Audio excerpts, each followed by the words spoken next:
இன்றைக்கி நம்ம என்ன பார்க்க போகிறோன்னா எள்ளு ரஸ்க் எப்படி செய்கிறதுன்னு பார்க்கலாம். இது நமக்கு டீ டைம் ஸ்நாக்ஸ்க்கு சூப்பராக இருக்கும். இதுக்கு நம்ம மைதா மாவு வச்சு நம்ம லாஸ்ட் வீடியோவில் பண்ண மாதிரியே மாவு பிசைஞ்சு வச்சுக்கலாம் நல்லா.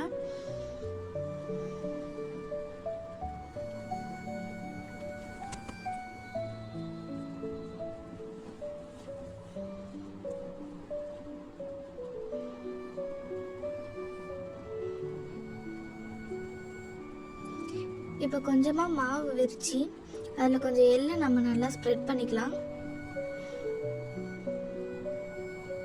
அது கூட கொஞ்சம் ஏலக்காய் ஆட் பண்ணிக்கலாம். ஏலக்காய் பவுடர் இருந்துச்சுன்னா இன்னும் சூப்பராக இருக்கும். நம்ம ஃபஸ்ட்டு மேலேன்னு ஒரு ஃபோல்ட் பண்ணி அது மேலே கொஞ்சம் எள்ளு ஆட் பண்ணிக்கலாம். அகெயின் ஃபோல்ட் பண்ணி இன்னும் கொஞ்சம் எள்ளு ஆட் பண்ணிக்கலாம். லாஸ்ட் ஃபோல்டில் ஆட் பண்ண வேண்டாம் நம்ம, ஏன்னா அது கட் பண்ணி பேக் பண்ணும் போது அது தீஞ்ச மாதிரி ஆயிடும். அதனால லாஸ்ட்டில் நம்ம ஆட் பண்ண வேணாம்.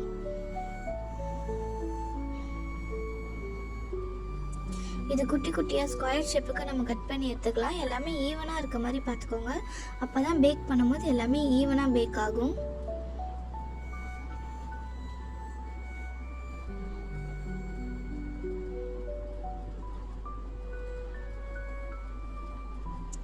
ஃபஸ்ட்டு ஒரு பீஸ் எடுத்து மேலேயும் கீழேயும் ஃபோல்ட் பண்ணி சைடில் 2 சைடையும் ஃபோல்ட் பண்ணி விட்டு ஜென்டிலாக ஒரு ப்ரெஸ் பண்ணிவிட்டு நம்ம பேக்கிங் ட்ரேயில் வச்சிடலாம்.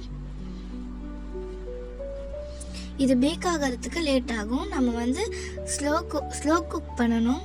அவனை ப்ரீஹீட் பண்ணி வச்சிடலாம். 110 டிகிரியில் 10 மினிட்ஸ் ப்ரீஹீட் பண்ணிவிட்டு 100 டிகிரியில் 1 hour நம்ம பேக் பண்ணி எடுக்கணும். பேக் பண்ணி எடுத்தால் நம்மளோட டேஸ்டியான எள்ளு ரஸ்க் ரெடி.